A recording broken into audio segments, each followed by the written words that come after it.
Hello, আমি cranky থেকে আপনাদের সুস্বাগতম।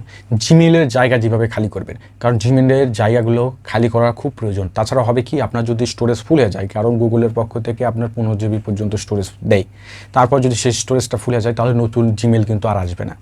তো এই সমস্যার থেকে বাঁচতে হলে আপনাকে কয়েকটা পদক্ষেপ নিতে হবে, তাহলে আপনার জিমেইলের জায়গাগুলো ফাঁকা থাকবে এবং আপনি কোনো নতুন মেইল মিস করবেন না। প্রথমত হচ্ছে যে অপ্রয়োজনীয় মেইল ডিলিট করে ফেলে দেওয়া। অর্থাৎ আমাদের যেমন অনেক অফার বা নিউজের প্রতিনিয়ত প্রত্যেক দিন 8টা-10টা করে মেল আসে, যেগুলো আসলে অপ্রয়োজনীয়। সেসব জিমেলে যদি আপনার না সেগুলোকে ব্লক করে দিবেন, অথবা আপনার চাইলে ওগুলো সবগুলো ডিলিট করে দিবেন।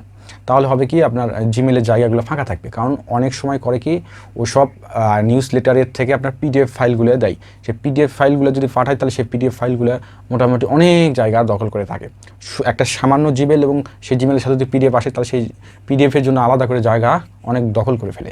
তো এই জন্য সবসময় অপ্রয়োজনীয় জিমেলগুলো ডিলিট করবেন, অথবা যেগুলো দেখবেন যে অনেক সময় আসতেছে আপনার প্রয়োজন নাই সেগুলোকে ব্লক করে দিলেন। তাহলে এইভাবে চাইলে আপনার জিমেল ফাঁকা করতে পারবেন। দ্বিতীয়ত হচ্ছে যে আপনার বিন এবং স্প্যাম ফোল্ডারগুলো আপনার ফাঁকা করে রাখবেন।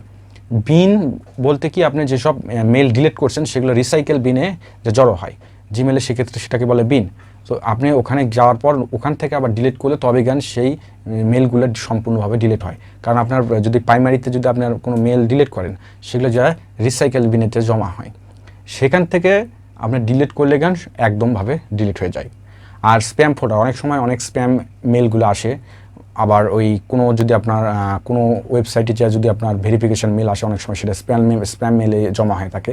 সেই স্প্যাম মেলও আপনি এমটি করে রাখবেন, ফাঁকা করে রাখবেন। তাহলে কি অনেকটাই জায়গা আপনার জিমেলে ফাঁকা হয়ে যাবে। 3, বড় আকারের অ্যাটাচমেন্ট যুক্ত জিমেইলের মেলগুলো আপনার মুছে ফেলতে হবে। কারণ বড় বড় অ্যাটাচমেন্টের মেলগুলো আপনার অনেক জায়গা দখল করে ফেলে দেয়।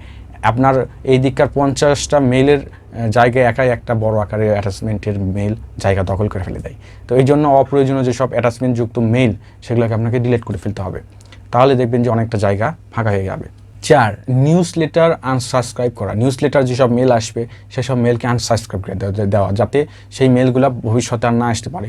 কারণ নিউজ লেটারের আপনার স্প্যাম মেল বা প্রাইমারি যে রেগুলার মেল আছে প্রচুর পরিমাণে আসে।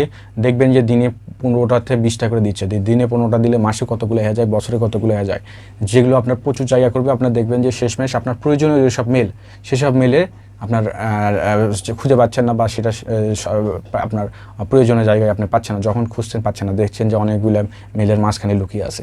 তো এই জন্য যেসব আপনার নিউজ লেটার বা আপনার অফারের যেসব মেল আসে সেসব মেল আপনার ডিলিট করে দেওয়া বা আনসাবস্ক্রাইব করে দিলেন।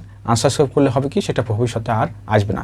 আনসাবস্ক্রাইব করতে না পারলে আপনি একটা কাজ করতে পারেন, ব্লক করে দিতে পারেন। ব্লক করে দিলেও আপনার সেক্ষেত্রে আর ওই মেলগুলো আসবে না। এভাবে আপনি চাইলে জিমেলের আপনার অনেক জায়গা ফাঁকা করতে পারেন, এবং পরবর্তীতে মেল আসলে যাতে আপনার মেলগুলো মিস না হয়। এই হচ্ছে জিমেলের ফাঁকা করার পদ্ধতি। তো আমার চ্যানেলটা যদি ভালো লেগে থাকে প্লিজ সাবস্ক্রাইব করবেন আর পাশে থাকবেন। Thank you.